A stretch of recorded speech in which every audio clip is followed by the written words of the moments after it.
तो हम लोग कसाईयों के पास गए कि भाई तुम गाय क्यों काट रहे हो।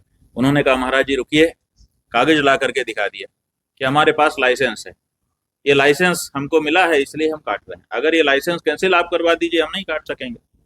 तो हम सरकारों से बात करते हैं, अब सरकारें जो हैं बोलने के लिए तैयार नहीं। कोई अगर बात करता भी है तो वो कहता है कि हमको जनता ने वोट दे करके बनाया है। आप कौन होते हैं? भारत के जो हमारे नेता हैं वो हमारा ही वोट लेकर के हमारी ही माँ को काट काट करके बेच रहे हैं। आप ये बता दीजिए साफ साफ कि आप गाय के पक्ष में हैं कि गाय के विपक्ष में? आप गौ रक्षा चाहते हैं कि गौ हत्या चाहते हैं? पिछले आज़ादी के बाद से 78 वर्षों से होता चला आया है कि गाय की बात भी कही जाती है और गौ हत्या भी जारी रहती है। हमने जनता से पूछा कि बताओ तुमने गाय काटने के लिए वोट किया है? अभी तक तो बिहार में एक भी व्यक्ति खड़ा होकर नहीं बोला कि अगर तुमने गाय काटने के लिए वोट नहीं दिया है तो फिर तुम उन लोगों को वोट देना बंद करो जो तुम्हारी गौ माता को काट रहे हैं। अगर भारत का प्रधानमंत्री 8,000 करोड़ रुपए का विमान पार्किंग में खड़ा करके बैठा है, जब वो उड़ेगा तब वो चलेगा, नहीं तो ऐसे ही खड़ा रहेगा, तो वो उसकी ताकत नहीं है? वो अपने घर से वो रुपया लेके नहीं आया था। अगर हमारे देश का राष्ट्रपति, हमारे देश का राज्यपाल बहुत बड़े बड़े बंगलों में रह रहा है, कितने कमरे हैं गिनना मुश्किल है, तो वो अपने घर से लेके नहीं आया। वो मतदाताओं की शक्ति है जिसके कारण उनको ये शक्ति मिली हुई। शंकराचार्य जगत गुरु अभिमुक्तेश्वरानंद सरस्वती जी महाराज आज गौ रक्षक संकल्प यात्रा के तहत अरवल पहुंचे। बताते बिहार के 243 सीटों पर वो अपना उम्मीदवार उतारने वाले हैं। प्रेस वार्ता कर उन्होंने ये जानकारी दी है। सरकार बंधुओं, आपका स्वागत है। जैसा कि आप जानते ही हैं, इस समय हम बिहार प्रदेश की एक यात्रा कर रहे हैं, जिस यात्रा का नाम गौ मतदाता संकल्प यात्रा है। इसी यात्रा के क्रम में बिहार की 3 परिक्रमा, एक बाहरी, एक अंतर्गृही और एक और गृह की, ऐसी 3 परिक्रमा बना करके बिहार के लगभग सभी जिलों की यात्रा करने का हमने निश्चय किया। लगभग 30 से अधिक जिलों में होते हुए आज आपके अरवल जिले में हम आए हैं। ऐसा है कि गाय की हत्या देश में हो रही है और देश में रहने वाला जो भी सनातनी है वो किसी दशा में गौ हत्या नहीं चाहता है, उसको पीड़ा होती है इससे। केवल सनातनी ही नहीं, देश में रहने वाले जो गैर सनातनी हैं उनका भी एक बहुत बड़ा वर्ग, बहुत सारे मुसलमान, बहुत सारे ईसाई, बहुत सारे दूसरे लोग, वे भी गौ हत्या के विपक्ष में हैं। वो नहीं चाहते हैं कि गौ हत्या हो। तो ऐसी परिस्थिति में जब देश का बहुमत स्पष्ट रूप से गौ हत्या बंदी चाहता है, तो फिर भी भारत के जो हमारे नेता हैं वो हमारा ही वोट लेकर के हमारी ही माँ को काट काट करके बेच रहे हैं। ये दशा बिल्कुल उल्टी है, स्वीकार योग्य नहीं। तो हमने भारत की हर पार्टी से कहा कि आप गौ हत्या के बारे में, गौ रक्षा के बारे में अपने विचार स्पष्ट करिए। आप ये बता दीजिए साफ साफ कि आप गाय के पक्ष में हैं कि गाय के विपक्ष में? आप गौ रक्षा चाहते हैं कि गौ हत्या चाहते हैं? तो देश की किसी भी पार्टी ने, वैसे तो चुनाव आयोग में 2600 के लगभग पार्टियां रजिस्टर्ड हैं, लेकिन उनमें से 100 के लगभग पार्टियां सत्ता में या तो रही हैं या तो संभावना वाली हैं कि कभी जा सकेंगी। तो उन सभी पार्टियों के दरवाजे पर हम गए, पत्र भी लिखा, सार्वजनिक रूप से कई बार पूछा कि हर पार्टी अपना दृष्टिकोण गौ रक्षा के बारे में, गौ हत्या के बारे में स्पष्ट करे। लेकिन किसी भी पार्टी ने स्पष्ट रूप से इस बारे में अभी तक कुछ भी नहीं कहा है कि अगर आप कुछ नहीं बोलेंगे, चुप रहेंगे, तो हम अवधारणा निकालने के लिए स्वतंत्र होंगे कि आप जैसा पिछले आज़ादी के बाद से 78 वर्षों से होता चला आया है कि गाय की बात भी कही जाती है और गौ हत्या भी जारी रहती है, इसी क्रम को आगे बढ़ाते रहना चाहते हैं। तो यही हुआ, कोई भी पार्टी गाय के पक्ष में खड़ी होकर के बोलने को तैयार नहीं और विपक्ष में बोल नहीं सकती है क्योंकि देश गौ भक्तों का है। तो ऐसी परिस्थिति में हम लोग क्या कर सकते हैं? तो हम लोग कसाईयों के पास गए कि भाई तुम गाय क्यों काट रहे हो। उन्होंने कहा महाराज जी रुकिए, कागज ला करके दिखा दिया कि हमारे पास लाइसेंस है, ये लाइसेंस हमको मिला है इसलिए हम काट रहे हैं, अगर ये लाइसेंस कैंसिल आप करवा दीजिए हम नहीं काट सकेंगे। तो हम सरकारों से बात करते हैं। अब सरकारें जो हैं बोलने के लिए तैयार नहीं। कोई अगर बात करता भी है तो वो कहता है कि हमको जनता ने वोट दे करके बनाया है, आप कौन होते हैं। अब हम जनता के सामने आए, इसीलिए एक एक जिले में जा करके जनता से सीधे संवाद करके हमने जनता से पूछा कि बताओ तुमने गाय काटने के लिए वोट किया है। अभी तक तो बिहार में एक भी व्यक्ति खड़ा होकर नहीं बोला कि हमने गाय काटने के लिए वोट दिया है। सब खड़े होते हैं कि नहीं नहीं, हमने गाय काटने के लिए वोट नहीं दिया है, हम तो गौरक्षा चाहते हैं। तो जब बिहार का एक एक व्यक्ति गौरक्षा चाहता है और ऐसा ही पूरे देश का भी हाल है, तो फिर क्या कारण है कि जनता की आकांक्षा को लंबे समय से नहीं सुना जा रहा। इसलिए हमने कहा कि अगर तुमने गाय काटने के लिए वोट नहीं दिया है तो फिर तुम उन लोगों को वोट देना बंद करो जो तुम्हारी गौ माता को काट रहे हैं। तो बहुत सारे लोगों ने इस बारे में दृढ़ता से संकल्प लिया है और भी लोग लेते चले जा रहे हैं। धीरे धीरे ये जो बात है ये आगे बढ़ रही है। तो हम चाहते हैं कि जो असली शक्ति है राजनीति की, वो व्यक्ति व्यक्ति के मतदान में निहित है। जैसे बूंद बूंद से सागर भर जाता है, वैसे एक एक वोट से मिल करके तब कोई नेता शक्तिमान बनता है। आज अगर भारत का प्रधानमंत्री 8,000 करोड़ रुपए का विमान पार्किंग में खड़ा करके बैठा है, जब वो उड़ेगा तब वो चलेगा, नहीं तो ऐसे ही खड़ा रहेगा। तो वो उसकी ताकत नहीं है, वो अपने घर से वो रुपया लेके नहीं आया था। अगर हमारे देश का राष्ट्रपति, हमारे देश का राज्यपाल बहुत बड़े बड़े बंगलों में रह रहा है, कितने कमरे हैं गिनना मुश्किल है, तो वो अपने घर से लेके नहीं आए। वो मतदाताओं की शक्ति है जिसके कारण उनको ये शक्ति मिली हुई। तो मतदाता की शक्ति का बेजा उपयोग कोई नहीं कर सकता है।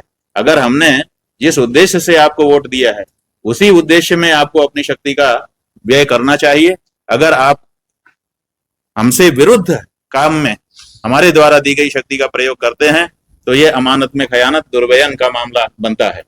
तो ऐसी परिस्थिति में ये बात जनता को समझ में आना बहुत जरूरी है और इसी को समझाने के लिए हम इस समय निकले हुए हैं।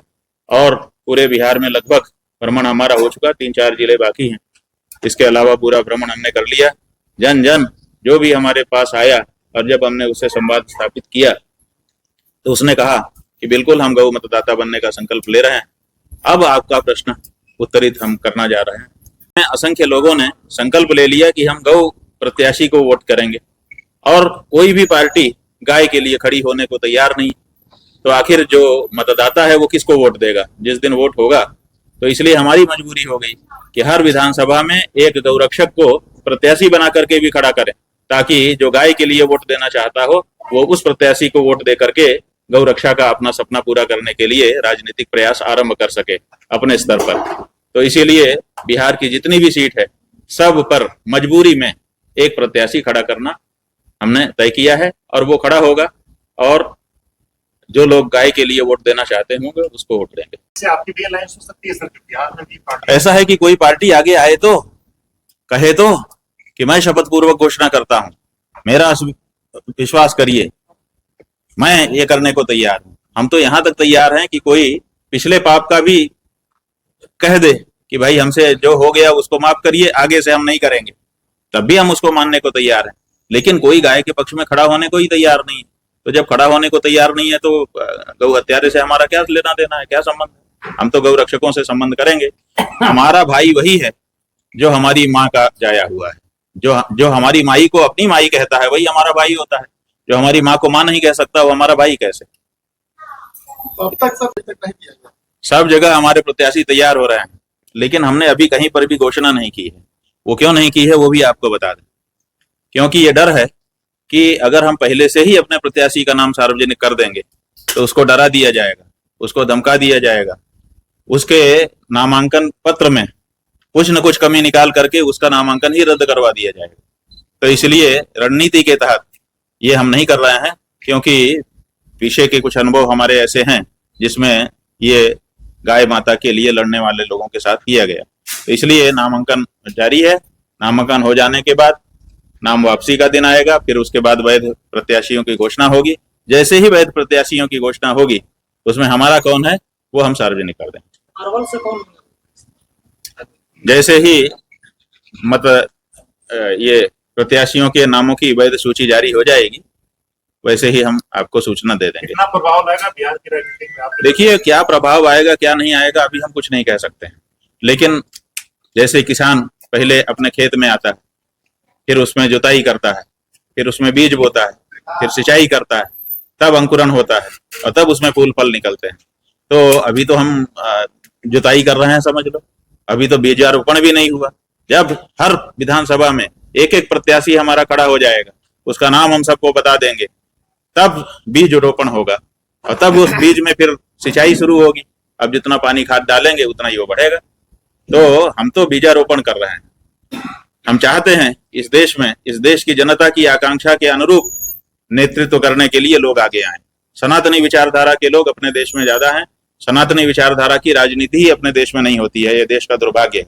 यहाँ अमेरिका का पूंजीवाद है, यहाँ रसिया का साम्यवाद है, यहाँ चीन का कम्युनिज्म है, यहाँ पर फ्रांस और लंदन की भी राजनीति है, लेकिन भारत की जो परंपरागत राजनीति थी, सनातनी राजनीति, वो राजनीति ही भारत में नहीं होती है। और इसी के कारण सनातनियों की कोई बात ही नहीं सुनी जाती है। भारत की जो मूल राजनीति है, सनातनी राजनीति विचारधारा, उसकी राजनीति शुरू होनी चाहिए। तो बिहार से उसका बीजारोपण हो रहा है, आज नहीं तो कल, क्योंकि इस देश की जनता जो है उसके खून में सनातनी विचार है।